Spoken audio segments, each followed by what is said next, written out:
श्याम नामक एक 21 साल का लड़का था। उसका जन्म बहुत ही गरीब परिवार में हुआ था। उसके पिता मजदूर थे जो हर दिन नया काम करने के लिए दूसरे गांव जाते थे और उसकी पत्नी गांव के दूसरों के खेतों में काम करने जाती थी। और लड़का श्याम कॉलेज जाता था और शाम दूसरों के साथ मिलजुल कर खेलते नहीं था। पहले अकेले ही कॉलेज में एक पेड़ के नीचे बैठा कर सोचता रहता था, मैं करूं कैसे, मेरे माँ बाप को आराम से रख सकूं। और मेरे बाप तो हर रोज क्या काम करने के लिए पैदल जाते हैं और माँ भी रोज कम पर जाती है, उनको मैं कैसे खुश रख सकता हूँ। यहाँ वहाँ सोचने के बाद उसके दिमाग में एक ख्याल आया। कॉलेज खत्म होने के बाद एक काम किया। एक गांव में सेठ रहता था, उसके एक बेटा था, उसका नाम राजू था। वहाँ शाम का दोस्त था। तब शाम कॉलेज खत्म होने के बाद अपने दोस्त राजू के पास जाकर बोलता है, राजू राजू मेरे को एक मदद करेगा क्या? बोलो ना भाई, तू मेरा दोस्त है, तेरी मदद करती और किसकी करो यार, बोलना भाई, बोल क्या मदद चाहिए तेरे को? भाई मैं काम ढूंढ रहा हूँ और मुझे लगा आपके खेत में काम के लिए आदमी की जरूरत होगी। क्या तुम तुम्हारे पापा से बात कर मुझको आपके खेत पर काम को रख सकते हैं क्या? जरा पूछकर बताना भाई, मुझे काम की बहुत जरूरत है। क्यों भाई, तुम्हारे माता पिता काम करते हैं ना?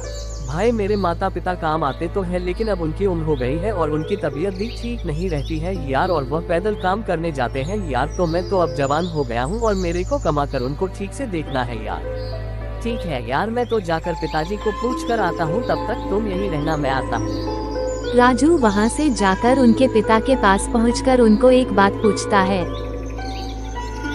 पिताजी मेरा एक दोस्त है और उसको काम की बहुत जरूरत है और आप उसको हमारे खेत में काम को रख सकते हैं क्या?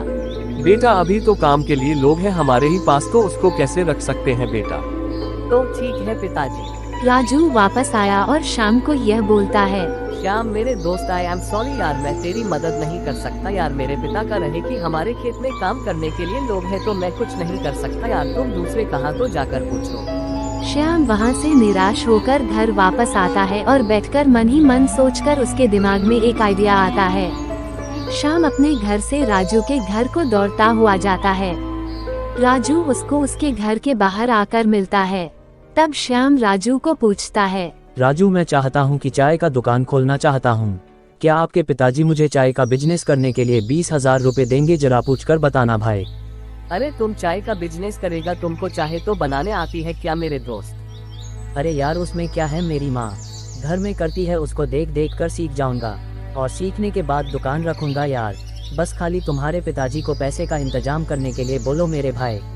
ठीक है यार, मैं जाकर मेरे पिताजी से पूछता हूँ, लेकिन उनके पास पैसे तो होगा ना यार?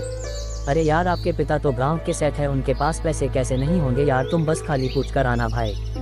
ठीक है, मैं जाकर पापा से बात करता हूँ। राजू वहाँ से जाकर अपने पिता से मिलता है और यह बात कहता है, पिताजी मेरा एक दोस्त है, बताया था ना आपको, तो उसने एक प्लान किया है कि उसको थोड़े पैसे चाहिए है। क्या प्लान किया है बेटा तुम्हारे दोस्त ने, थोड़ा हमको भी बताओ बेटा। तो पिताजी उसका प्लान यह है कि उसको 20,000 रुपए चाहिए और वह उसे 20,000 रुपए के चाय का बिजनेस करने वाला है, और वहाँ जैसा ही उसका बिजनेस अच्छा चल जाएगा तो आपके पैसे आपको वापस दिए जाएगी, उसने यह कहा है। तो ठीक है बेटा, बुलाओ तुम्हारे दोस्त को, उसको देंगे 20,000 रुपए। तो दोस्तों सेठ जी शाम को पैसे देगा, यहाँ नहीं वो अगले वीडियो में देखेंगे। अगला वीडियो देखने के लिए हमारे RK Campia चैनल को सब्सक्राइब कर लेना दोस्तों, कमेंट में लिख देना पार्ट 2।